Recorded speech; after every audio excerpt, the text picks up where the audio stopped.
Hey, Facebook family, Brian T. Lum here.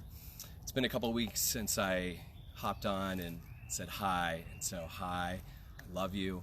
And I felt inspired today to just share another message, something that kind of has been emergent for me in the last few weeks. The last time we talked about, if you watched, the value of what's happening on the planet right now with the coronavirus and that connection, that interconnection, that invisible made visible. And so, for very obvious reasons, people are being told how to act and interact right now, which on a certain level is really beautiful. There's this amazing sense of community in terms of like people wanting to honor those of us in humanity who have weaker immune systems, who are more affected by the coronavirus. And so as a collective, we're all acting and interacting in a way to support that. And as every day kind of marches forward with this, there's a underlying current and underlying kind of currency of energy that's being expressed, widely displayed, asked of us, modeled and emulated.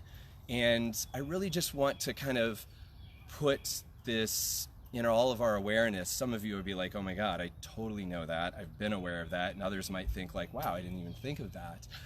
And that is that, whether or not this is, whatever you want to call it, the man, Big Brother, a conspiracy, 5G, the workings of a laboratory experiment gone wrong, or actually put out into the culture to like get rid of people. Like, I don't know that so much matters. And yet we can look at theory and we can look at reality. So what's reality? Reality is that we've been isolating, we've been distancing, we've been asked to be separate, and we're literally to the point now where I'm seeing more people with masks on, covering, again, to protect, really well-meaning, and at the same time, like, what's the implication of that? What's the message of that?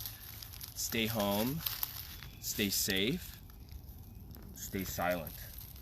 And there's such a value right now. We're in a portal that humanity is entering into, and there's this capacity that I talked about last time in our ability to like let all those unconscious individual and collective fears fly forward fast as they are, and use this opportunity, use this time, use this break as a means to like digest that energy and liberate it, to fully feel anything that's holding you back in your life, and take that energy of fear and translate it into action out into the world.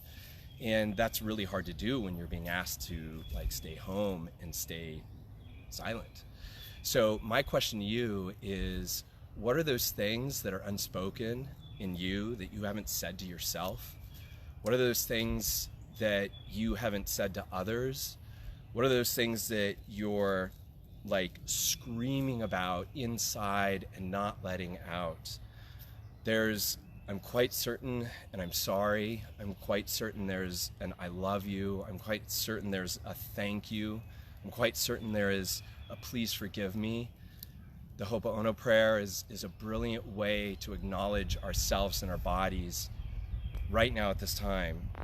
And in doing so, we can liberate lots of energy. That prayer, I believe, is linked to our inner fire energy. I've been studying indigenous wisdom for the past 3 years now, and have been really working with the elements and how they relate to the human body and the energy system, and have seen some really amazing, profound things that have emerged in what I'm calling the genius generation, which is this time right now.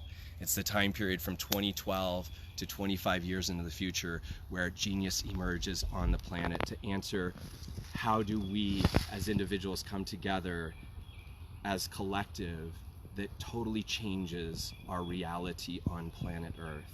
This is where we're at. And this is no time to be silent.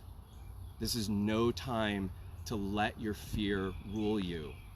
Now, I know this because I can tell you that if you've ever seen me on Facebook doing something live, this is only your third time seeing me, because this is only the third time I've ever done it. I've been petrified, terrified, frozen of this moment right now. And I will tell you that it is the most liberating thing that I can do, is to take that energy of silence that I had self-perpetuated, that my lineage asked me to carry, and to carry it forward into an expression of my own personal truth. Which brings me to another point, and that is that the days of the middleman, the days of the guru, the days of the priest or the pastor or the counselor, that anyone telling you your truth are gone. Those days are over. We can mentor people, we can lead people by leading ourselves, and that is the new area that we're moving into. And so right now there's a lot of information, and there's a lot of people looking at information on your device, just like you're experiencing me right now. Blessing, absolutely. Curse, depending upon how you use it or how you're used by it.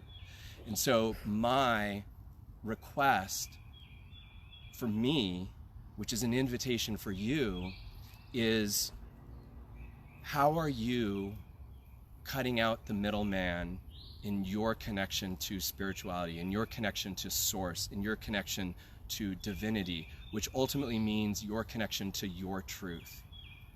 Now here's what I know. Truth is truth is truth is truth, no matter how you slice it. You pull it from this direction, it's truth. From this direction, it's truth. It'll show up as truth no matter what. However, your flavor and how you get it is imperative for you. And this is the time where we get to explore how do we connect with our own truth and bring that up through our body and out into the world in such a way that it will ignite someone else and catalyze them to find their own truth. So my job is not to find your truth. Ideally, in me committing to and connecting to my own truth, it may inspire you to do the same for you. And so this is no time to be silent. This is time to be bold. It's time to be open. It's time to find your truth and own it and express it and live it. And then join forces with other people to do the same. This is a time for collaboration. It's a time for co-creation, which is with spirit.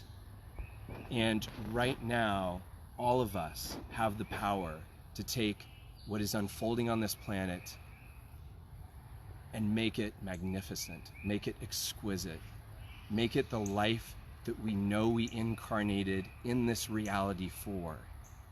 There's some part of you that resonates in your bones, those mineral parts of you, that remembers that you're here for this time, that you are here because you have a specific frequency that is unmatched in the universe.